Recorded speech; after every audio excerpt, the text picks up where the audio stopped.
Minasan, Hokari Nasai. Today I am here to talk about a fairly unique concept, a series that took a fairly big risk and it paid off, becoming quite popular since its debut back in 2017.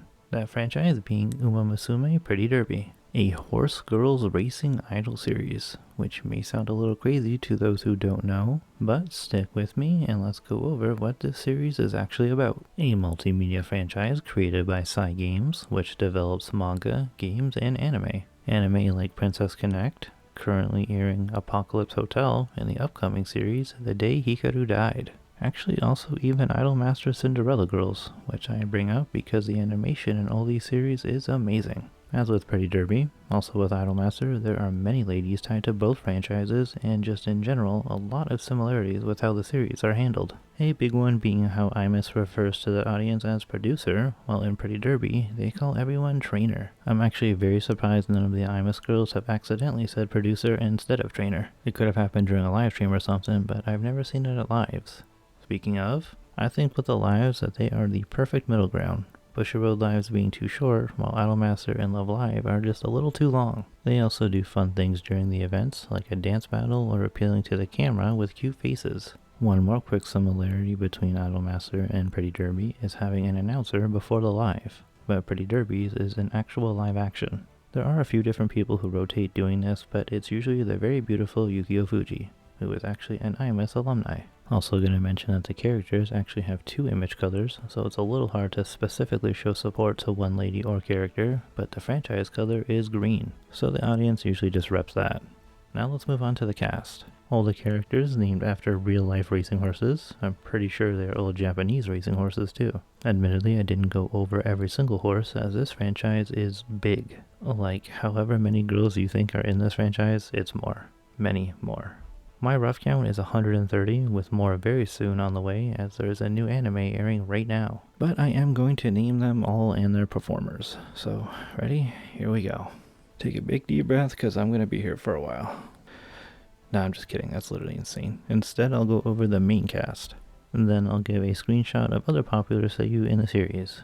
The main cast of the anime is Team Spica. Main character Special Week, played by Azumi Waki. Her rival Silence Suzuka, played by Marika Kono. Secondary lead Tokai Taiyo, originally portrayed by Anju Anami, but she unfortunately had to give up the role before the series really got going. And since then, Machiko Saito has portrayed the character and is extremely important to the franchise.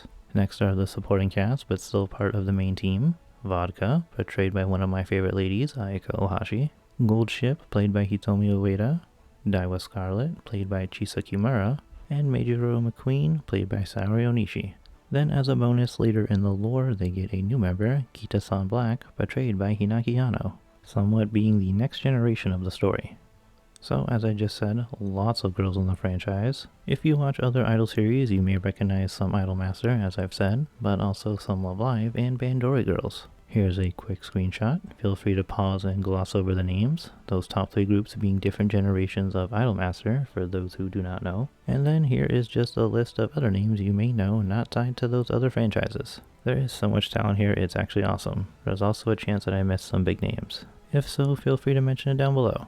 But I'm super surprised Aina Aiba is not in the franchise, as she is a known horse racing lover.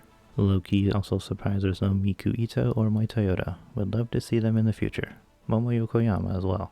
There is also 27 girls labeled as supporting cast, these characters usually serving as special guest MC or commentary at lives, like Miho Okasaki, Kikoku Inoue, and Satomi Sato, although as I said earlier, Yukio Fuji being the one who has appeared the most, aside from Satomi Akasaka, who is at basically every show.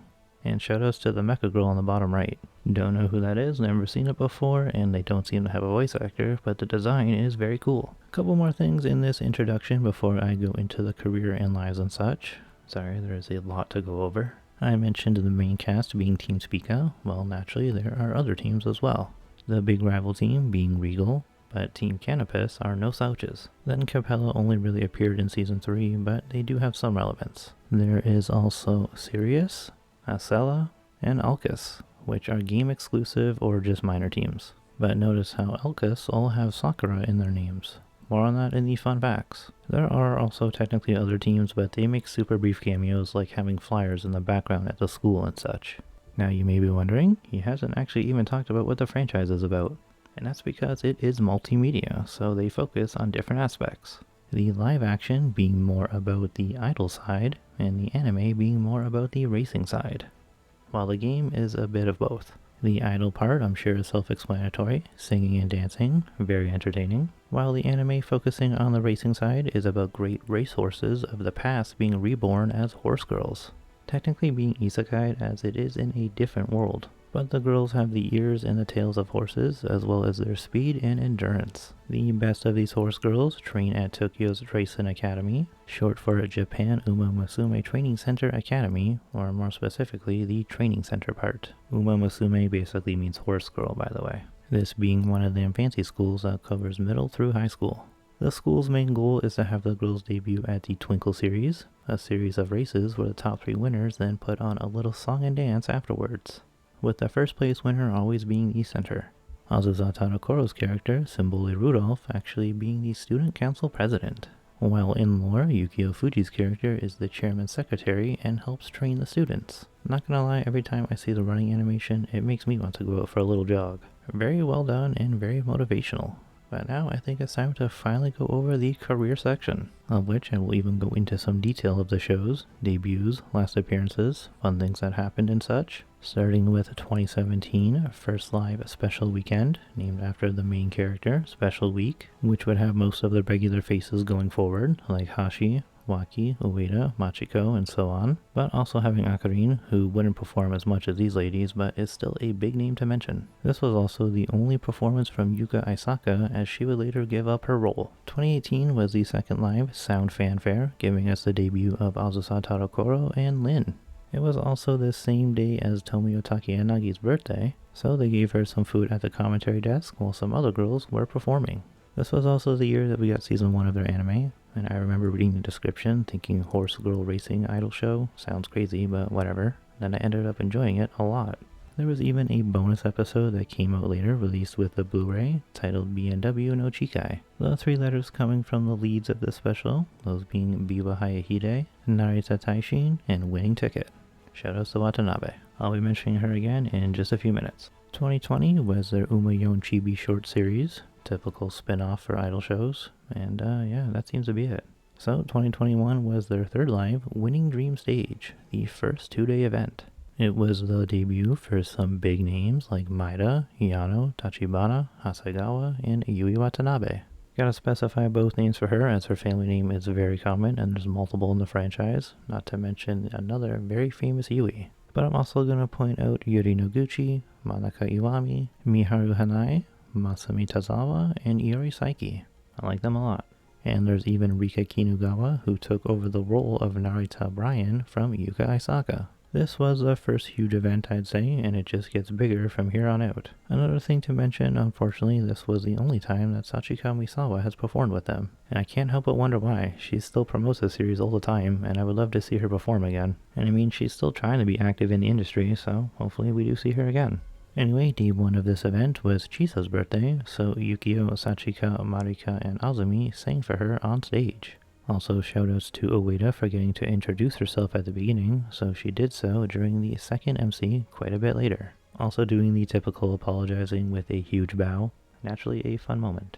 Then season 2 of the anime, focusing more on Machiko's Teo, but also setting the seeds for the next generation of racers. Another thing to mention is the Japanese release of their first game, simply titled Uma Musume Pretty Derby, released on mobile first, and then Windows like 3 weeks later. Other Asian countries' releases being slowly released over the next 2 years, with the full global release being announced in 2024, but I think it's still not technically out yet. Well, hey, while editing, they announced a proper release date of June 26th.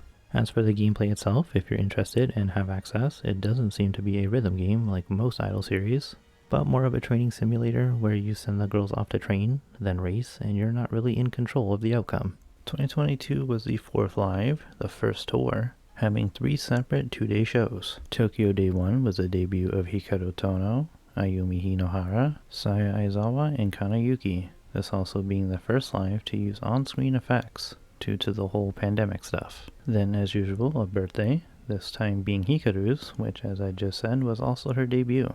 Big day for her. Day 2 of this show being Akari's final performance. This one makes sense to me as she is super popular and I'd imagine super busy. A few months later was the Yokohama event, giving us the special guest MC Miho Okasaki. You'll be seeing this a lot going forward, a whole one-time commentator thing. But day 1 of this event gave us the debut of Yusa Sahara and Minori Suzuki. Personally, a very big fan of that second lady. Then day 2 debuted Yui Ogura, one of my favorite people ever. Unfortunately, she was only a special guest, so she was only there for half a show. The final show of the 4th was the extra stage in Saitama, debuting Karen Isobe and Hinata Sato. Two more people I adore very much, but also something really cool, the debut of Honoka and Kikuko Inoue, a mother and daughter duo. Mama Kikuko being on comms, but it was really cool seeing them share the stage a few times throughout the show. Day 2 of this final stage debuting Aya Yamane, Yoshino Aoyama, and Misato Matsuoka. You already know I'm pointing them out specifically because I like them a lot. But this was also sadly the final time we've seen Saori Onishi perform with them. Hopefully that changes this year. Then when it comes to anime in 2022, we got another chibi short form series, Umayuru, focusing on Symboli Chris and Tani no Gimlet. Great name. Great Seiyuu. Shoutouts to Misato. 2023 was the 5th live, biggest tour, this year giving us the first 2 shows, Wish and Gaze, Wish debuting Minami Suda, Minami Shinoda, Konami Inagaki, Sumire Uesaka, Yuko Natsuyoshi, and Satomi Sato on commentary. Gaze debuted Sayumi Suzushiro, Haruka Shiraishi, and then I5Ruse on day 2. These actually being the first lives that I ever watched from the series. Shoutouts to the Gaze show, when he did the song Tracen Ondo like 4 times in a row. If I was gonna listen to any song that many times, I'm glad it was that one. Also shoutouts to the dance battle on day 2 between Hinaki, Hikaru, and Shinoda. That was dope. Aside from concerts, season 3 of the anime happened, got your opening, and somehow it feels the animation got even better. Which does seem normal as time passes, but the animation was already stellar, and somehow they improved on it. This season also being the start of the next generation, now focusing on Yano's Kita-san as the lead, and Tachibana's Satano as the best friend, while Akina's Duramente serves as the main rival. There was also a side series of 4 episodes called Road to the Top, focusing on Sora Tokui's TM opera, Hitomi Sasaki's Admire Vega, and Kana Nakamura's Narita Top Road being the main character.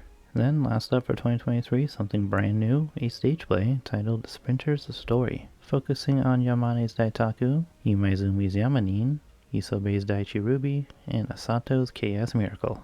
Then 2024 was the final 2 shows of the 5th tour, Yell in Tokyo and Newgate in Osaka. The Tokyo Yell event gave us first-timers Ruri Tanabe, Kaya Okuno, Ayase Ito, Makiko, delicious deep voice on that one, and Akina, who has an extremely beautiful face. Then this was the final appearance of Marika Kono, for now, hopefully not forever. Newgate debuting 2 more pretty ladies, Shio Kisui and Aimi Tanaka, who is on the right here. I'm sure I don't need to specify, as y'all probably know who Uesaka is, but yeah, Tanaka doesn't post many selfies. That year also giving us their first family tour, a big tour, 5 2-day shows throughout Japan. Debuting another batch of ladies, I'll point out the Fukuoka show giving us Mayu Yoshioka, Maria Sashide, and Fuka Izumi for the first time. Then Aichi giving us the debut of pop singer Asaka, making her full voice acting debut. Her being more known as an any-song singer for shows like Occult 9, the newer Higurashi series, and her most popular tracks being in Yuru Camp. Super excited for her, and looking forward to, well, the next show I'll be talking about in a minute. A little before that though, the 2 movies that came out. The first one just being a theatrical version of the 4-episode series from last year, Road to the Top. Then a completely brand new movie titled Beginning of the New Era, focusing on Yuri Fujimoto's Jungle Pocket with Sumire Uesaka's Agnes Tachyon as the rival, which I guess as the name suggests is the true beginning of the new era rather than season 3. Or just it's a fun title. Which honestly it is, because it's just its own story, not connecting to the main seasons at all. And then the next thing is actually another game release, this one being on the consoles, PlayStation and Nintendo, as well as Windows through Steam, but this is more low budget, to put it nicely. Very pixely graphics and just kind of running relays and 3 other minigames with a Mario Party feeling to it, and it's called Pretty Derby Party Dash. Not worth the price in my opinion, but on sale I'd say it looks fun, especially with friends. For this year of 2025, there's 6 live, The New Frontier, 2 2-day lives, 1 in spring and 1 in autumn. And I know I'm repeating myself like a lot, but here are just another handful of some of my favorite people ever. Day 1 will properly debut Maria Sashide and Asaka at a main show, but then Miyu Kubota, Kari Ishihara, Yuki Nakashima, and now Toyama. That's already an insane lineup, and then day 2 will give us Azusa Shizuki, Yoko Hikasa, and Miyu's Iris sister, Yu Serizawa.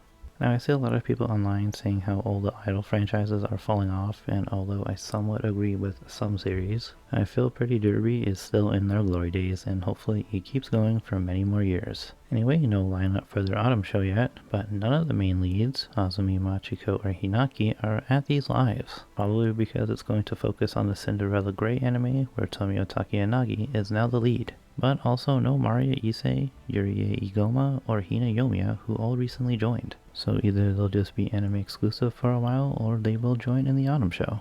Then fairly recently, at the beginning of April, we got that newest anime I just talked about, a spin-off titled Cinderella Grey, focusing on Tomio's Oguri Cap and Maria's Fujimasa March, which doesn't seem to be labeled as a prequel, but it sure feels like it judging by the synopsis and the first few episodes. Also, this is the first time that the opening isn't sang by the girls. Odd choice, and I wonder why they did that. Anyway, if you were keeping track with the lives, that's 18 total days of performing. With this new 6th live, that count will now be up to 22. Then, as they got more popular, they appeared at more festivals. Anisama twice in 2018 and 22, Animax for the 2021 Yokohama show, 2022, 2023, and 2024's fall show, usually having a different mixture of ladies at each event. I also know that they've been at Tokyo Idol Fest, Venue 101, FNN Fest, Chojiken, and Inazuma Rock Fest, most of which being within the last 2 years. I'm sure they've been at more, but these are just the ones that I could confirm. Then just to reiterate, 3 full seasons of anime, all being directly connected. 3 spin-offs, Bien no Chikai, Road to the Top, and Cinderella Grey, having their own story with some cameos sometimes. And then 1 real movie, The Beginning of the New Era, the other one just being a retelling of the side story. I also want to mention the 8 different mangas, mostly being short spin-offs, but the main manga you may want to check out are Starting Gate, Cinderella Grey, Anthology Cosmic Star, and Star Blossom. Then the YouTube channel, which hosts the Paka TV lives since 2020. However, they either private them completely, leave it to membership exclusive, or straight up delete them after the new one airs, so you can only watch the most recent one until the new one comes out, these usually being monthly, but sometimes they miss one. The YouTube channel also being a great way to check out the amazing animation, hear some music, and see other various programs or segments involving the Seiyuu. They've actually been posting a new song basically every day for 2 months now, recently posting a Christmas track. A very odd choice. So now let's move on to some fun facts. Well, the first thing is actually a personal opinion. There being like 150 character designs here, some are bound to be bland while others are really freaking cool. Twin Turbo, Daitaku Helios, and Neo Universe being some of my favorite designs. Then I also want to point out how they have so many backup dancers, which I feel is pretty pointless considering how many girls are already on stage. Like if I showed you this without context, you'd probably think that they are all regular performers, but these are backup dancers. However, I guess it does give other girls a job and a chance to be on a big stage. When it comes to the anime, aside from the first season, all of the main anime and its movies have a score of at least 7.6 or higher. So it's nice to see it's well received for such a unique concept. The first season gets a pass because it was the trial run, as most first seasons aren't as good as later ones. Most. One Punch Man and Promised Neverland being some exceptions. Big yikes over there. Next, I got curious and wanted to see who had performed the most, and the answer wasn't too surprising. As you can see here, Machiko, our second protagonist, has a pretty big lead, having 17 separate days, 6 festival appearances, and 2 fan meets. Well, it was the same fan meet, but it was 2 days long. And as I said a bit ago, prior to this 6th live, there has been 18 shows, so aside from her not being at this new one, she's only missed 1 show in general, that being the second day of the Yokohama leg for the 4th tour. Talk about a workhorse. Then with festivals, she basically only missed Anisama 2022 and the Inazuma Rock Fest from last year. I guess the Tokyo Idol Fest too, but they only had 4 people from the franchise. And funny enough, I actually have her live stream going on right now as I record this. But I also want to mention Ayamane already being at 5 main events and 4 festivals, despite being a newerish addition. Now moving on to the next thing, earlier I mentioned there was a team of 3 different horses beginning with the name Sakura, and that's because there are actually a few different families of characters, like Agnes, Karen, Daring, Satono, and Symboli. But they usually only have 2 girls sharing the same first name, Narita and Hishi actually having 3, and then 4 from the Sakura family. But the Meijiro family has a lot of representation, like 7 or so. I'm unsure of the naming scheme for the first generation horses Arden and Ramanu, but the second generation being named after American celebrities like actor Steve McQueen, the golf player Arnold Daniel Palmer, and the baseball player Nolan Ryan, using the last names as the horse names, like Mejiro McQueen being part of the main Team Spica. The third generation apparently being named after railway terms and dogs, like Bright and Dober. I don't know how Bright is a railway term, but okay, could have called it Mejiro Express or something. Next is something very important. Unfortunately, all music is only on streaming in Japan. Very stupid choice, but it is what it is. So you just have to use YouTube or something that isn't Spotify or Apple Music. Then when it comes to the music itself, some songs are always sang by the same people, most of which being solo songs. But once again, if you are familiar with IMS, you'll be used to the same song being sang by a different assortment of girls at different shows, keeping things fresh and allowing you to have an appreciation for different versions with different sounding vocals. With that being said, here are 10 song recommendations. Houno Speed having a killer beat, Girls Legend You just being epic, Winning the Soul and Never Looking Back basically being just as epic. The middle 3 are the openings for the first 3 seasons, and then the bottom 3 are my highest of recommends. Tracen Ondo being named after their school and is a classic Japanese festival track, god tier. Umapyoi is their main theme, super iconic, you may have actually already heard it before. And Hashire Uma Musume is technically a cover of an old folk song from like the 70s. But they are all god tier as I just said, so just YouTube them and check them out. Unfortunately, since their music isn't on streaming, you have to resort to that. But it means you can watch the game's amazing animation while you hear banger music. Then, finally, shoutouts to Toyama taking a photo with them at what I think was an Animax Fest a year or so before she joined the franchise. Peak foreshadowing at its finest. And with that, we have reached the ending. If you couldn't tell, I really like this franchise. Pretty cool that I've been following it since basically the start. When the first season of the anime came out at least. It's so much fun and nuanced enough while maintaining a good idol feel to it. And an absolutely amazing, insane, stellar cast. Though it may be unfair to say that when there's literally over 100 girls tied to it. But whatever. I dig it. You should dig it too. At the very least, give the music and anime a try. I'm sure you'll find some good aspects. So, thank you so much for watching. I really do hope you've enjoyed and learned something new. Also hope I convinced you to check it out if you aren't already a fan. If so, please do leave a like and join me in the next video about the leader of the Nijigasaki generation of Love Live. I look forward to seeing you there.